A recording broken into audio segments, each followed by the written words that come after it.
Senator Marcoleta, ikaw na susunod ngayong linggo to. O ilan na lang yon? 4, 20 na lang. O, sabi ng ombudsman, maaring 2, 3 senador. 13 na po sila eh.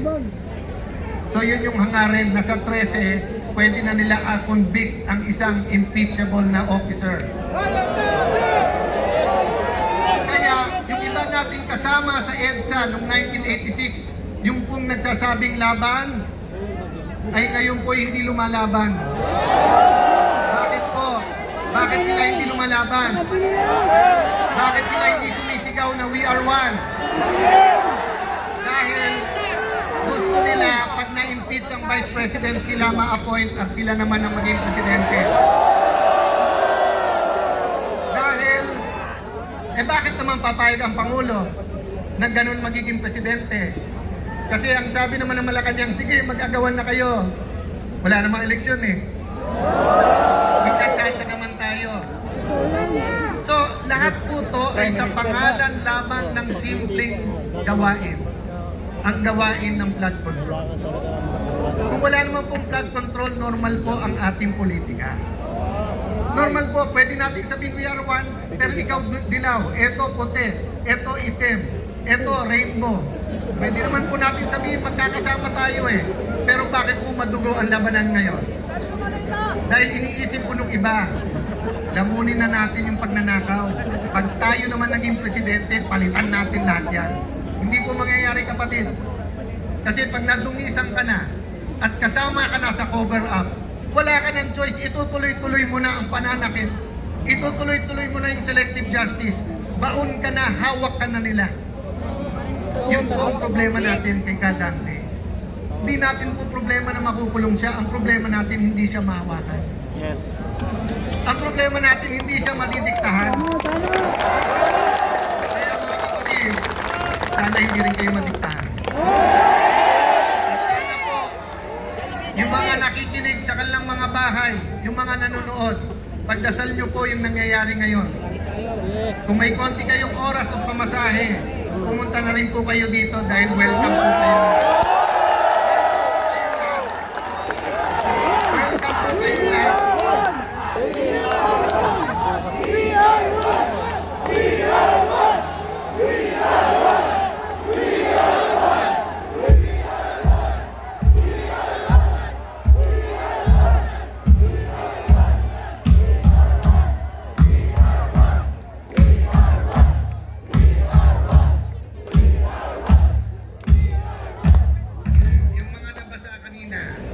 Yung mga papawisan, pag uwi nyo yung t-shirt na to, lalaban nyo, di ba? You will wash it. Pero tingnan yung t-shirt.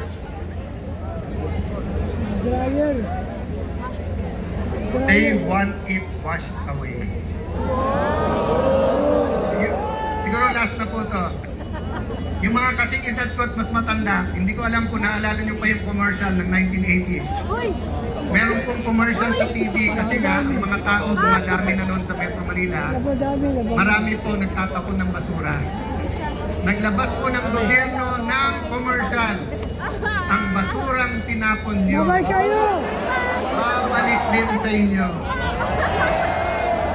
So kapag ikaw ay public official at may desisyon ka at question ng tao, katulad ng ginagawa nyo ngayon, katulad ng ginawa nyo sa Malawakan yung rally.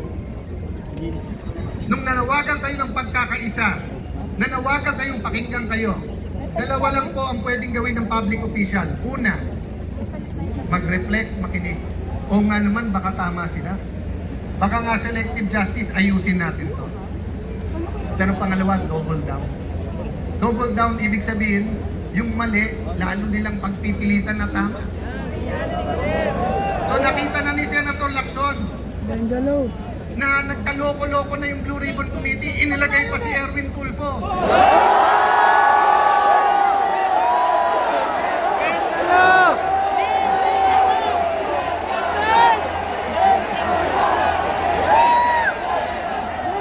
Tapos sabi ni Erwin Tulfo, nung siya po ay pinagbintangan ng 18 ex-Marines, huwag kayong mag-alala mga kababayan.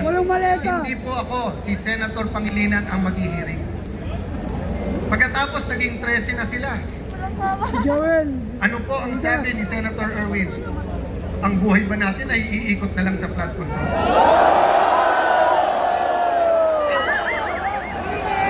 Pagkatapos yung nakawin, ang mahigit 100 bilyong piso, ang trilyon-trilyong piso, sasabihan nyo kami, ang buhay ba natin iikot na lang sa investigasyon?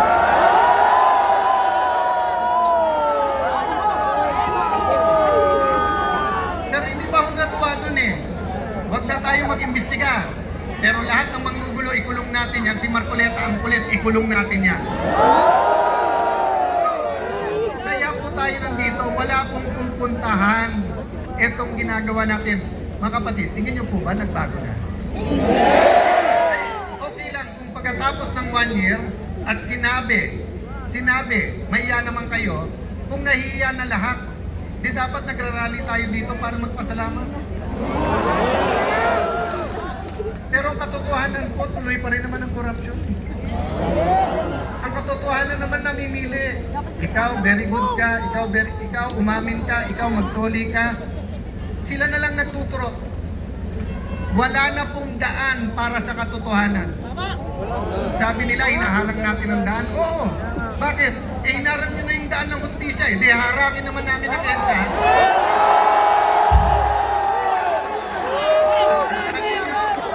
Napeperwisyo ang traffic. Totoo po yun. At pasensya na po ang mga napeperwisyo sa traffic. Pero yung gutom araw-araw dahil ninakaw ng gobyerno ang pera, hindi ba kayo napeperwisyo? Yung nawawalan ng trabaho, hindi ba kayo napeperwisyo?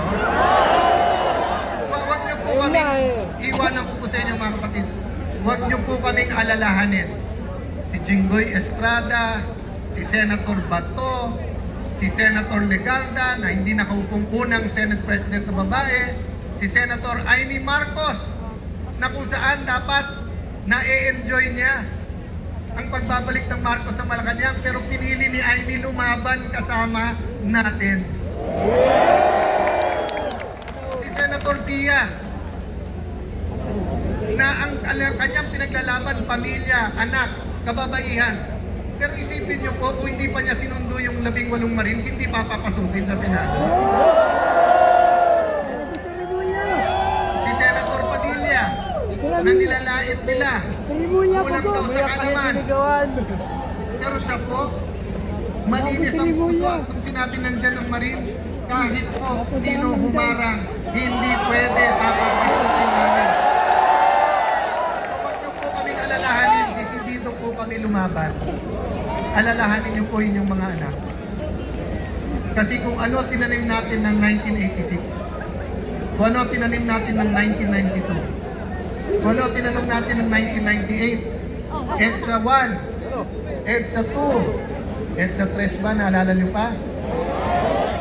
Kung ano tinanim po natin, yan ang ating hangin. So mga kapatid, yung inyong paninindigan today, peaceful rally ha, peaceful rally po. Kanina, pagkatapos sigaw yung VR1, sumisigaw po din. Walang manggugulo, maayos lahat, di ba? Ang mga polis, mahal natin sila, ginagawa nila trabaho. Pero sabi sa konstitusyon, ang pinakamataas, hindi presidente, ang pinakamataas sa isang demokrasya ay ang sabi nung iba, huwag niyo idamay ang Diyos. Di po nakalagay sa konstitusyon with the aid of the Almighty. Sabi po sa konstitusyon, tayo'y maka-Diyos. So mga kapatid, tuwing sisigaw kayo ng We Are One, sana maalala ng bawat Pilipino.